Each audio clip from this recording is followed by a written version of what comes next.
जय भीम, नमो बुद्धा। दोस्तों, मैं राहुल नागपाल और आप देख रहे हैं राहुल लाइव 85। आज भारत बंद था। किसानों ने दिल्ली आने जाने के सारे रास्ते बंद कर रखे थे और किसानों को जो भारत सरकार है वो दिल्ली में आने नहीं दे रही थी और किसान जो है वो अंदर आने की जिद पर अड़े हुए थे। इसी बात को लेकर के आज पूरे दिन गहमा गहमी बनी रही और यहाँ पर बड़ी बात ये रही कि पूरा प्रदर्शन शांतिपूर्ण रहा। कोई भी हाथाहाथ की खबर अभी तक नहीं आई है। कोई ऐसा हादसा नहीं हुआ है जिससे कि सरकार को या जनता को कोई नुकसान हुआ हो या किसानों को कोई नुकसान हुआ हो। किसानों ने बिल्कुल शांतिपूर्वक तरीके से धरना दिया, जो बड़ी बात है। और इसमें भी बड़ी बात निकल करके ये आ रही है कि बाबा साहब डॉक्टर बी.आर. अम्बेडकर के प्रपौत्र राजरत्न अम्बेडकर साहब, जो भारतीय बौद्ध महासभा के राष्ट्रीय अध्यक्ष हैं और हर मामले को लेकर के बड़े एक्टिव रहते हैं। कहीं ना कहीं देश भर में कोई भी घटना घटती है SC ST OBC मजदूर शोषित पीड़ितों के लिए, तो उसमें वो अपनी भूमिका अवश्य दर्ज कराते हैं। तो ठीक आज भी देखने को ऐसा ही मिला कि सिंघू बॉर्डर पर आज राजरत्न अम्बेडकर साहब जो है वो पहुँचे और उन्होंने अपनी बात किसानों के बीच में रखी और किसानों ने भी बाखूबी उनकी बात को सुना। और सबसे बड़ी बात ये रही कि जब वो बोल रहे थे तो किसान बिल्कुल खामोशी के साथ में उनकी बात को सुन रहे थे और उन्होंने एक नारा भी लगाया और वो नारा था, जो बोले सो निहाल, सत श्री अकाल। तो आइए मैं आपको सुनवाता हूँ राजरत्न अम्बेडकर साहब का वो वीडियो जो सिंघू बॉर्डर से पूरे देश भर में वायरल हो रहा है। देश में नहीं बल्कि विदेश में भी वायरल हो रहा है। क्यों वायरल हो रहा है, इसमें ऐसा आखिर क्या जो है वो कहा है राजरत्न अम्बेडकर साहब ने, तो आप भी सुनिए। आइए मेरे साथ। वाहिगुरु जी का खालसा, वाहिगुरु जी की फतेह। जो बोले सो निहाल। सबसे पहले तो मैं आप लोगों को आपके जज्बे को सलाम करता हूं। मैं उस परिवार से हूं जिन्होंने इस देश के संविधान का निर्माण किया। डॉक्टर बाबा साहब अम्बेडकर जी का परपोता होने के नाते मैं आप लोगों के इस आंदोलन में पूरे दिल से पूरे सभी भारत में ही नहीं, भारत के बाहर, अभी मैं बैठा था तो मुझे कनाडा से फोन आया, ऑस्ट्रेलिया के जितने भी अम्बेडकराइट पूरे विश्व में है, सभी विश्व के अम्बेडकराइट लोगों ने आपके इस आंदोलन को समर्थन दिया हुआ है। पूरे वर्ल्ड के लोग आपको देख रहे हैं।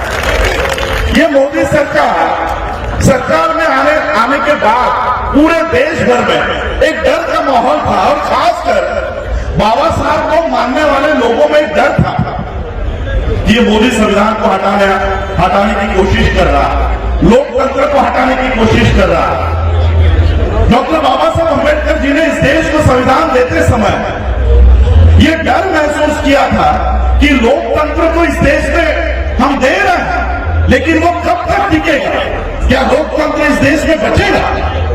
लेकिन आज मुझे आप लोगों को देखकर लगता है डॉक्टर बाबा साहब अम्बेडकर जी ने 1956 में यह डर महसूस किया था, लेकिन आज 2020 में पूरे कॉन्फिडेंस के साथ लेता हूं, मोदी नहीं, मोदी का बाप भी आ जाए, इस देश से लोकतंत्र कभी नहीं हटने वाला। मेरे पहले कुछ लोग कह रहे थे कि ऑपोजिशन आज खत्म हो गया, मीडिया खत्म हो गया।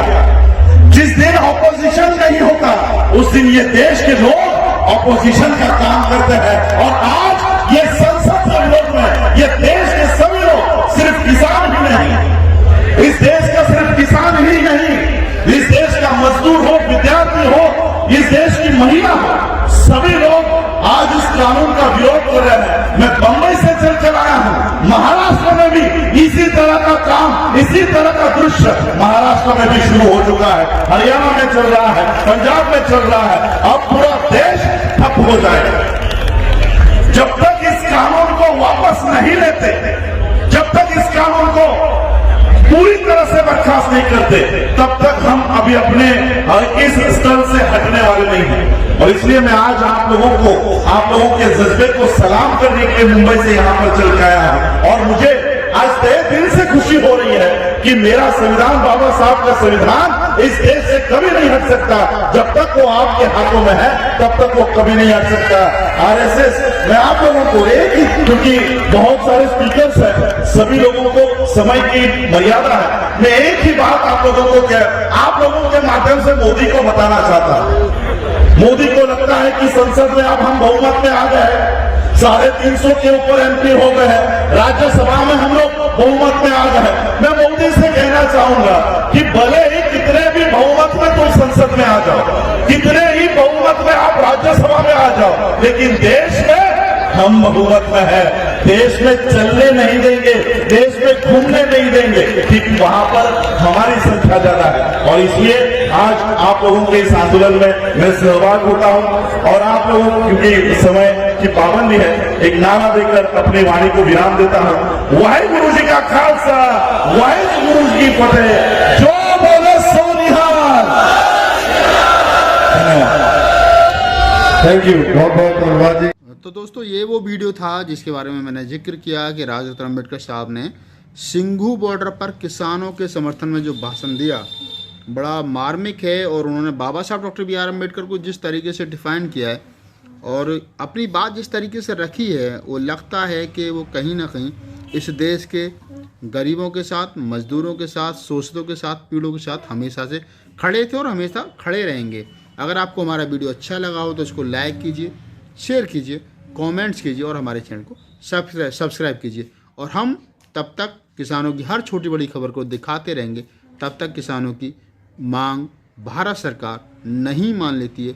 माननी चाहिए, क्यों नहीं मानती, माननी चाहिए। किसान देश का अन्नदाता है, किसान देश को रोटी खिलाता है। और अगर किसान की बात भी सरकार नहीं सुनेगी, मोदी जी नहीं सुनेंगे, तो फिर कौन सुनेगा। मोदी जी के पास मन की बात करने का समय है। मोदी जी के पास इतना समय है कि वो अनुष्का शर्मा की शादी में जा सकें। मोदी जी के पास इतना समय है कि वो हर 2 घंटे के बाद में कपड़े बदल सकते हैं। लेकिन मोदी जी के पास में इतना समय नहीं है कि वो किसानों के साथ बैठ करके बातचीत कर सकें, जबकि इस देश की 70% जनता जो है वो कृषि पर आधारित है। किसानी करती है तो खाती है, और वो किसानी करती है तो अन्न उगाती है तो देश खाता है। यानी किसान, कृषि प्रधान देश में किसानों की नहीं सुनी जाएगी तो किसकी सुनी जाएगी। तो बस आइए, हम उम्मीद करते हैं कि सरकार झुकेगी, अपने अड़ियल रवैये को छोड़ेगी और किसानों की बात मानेगी।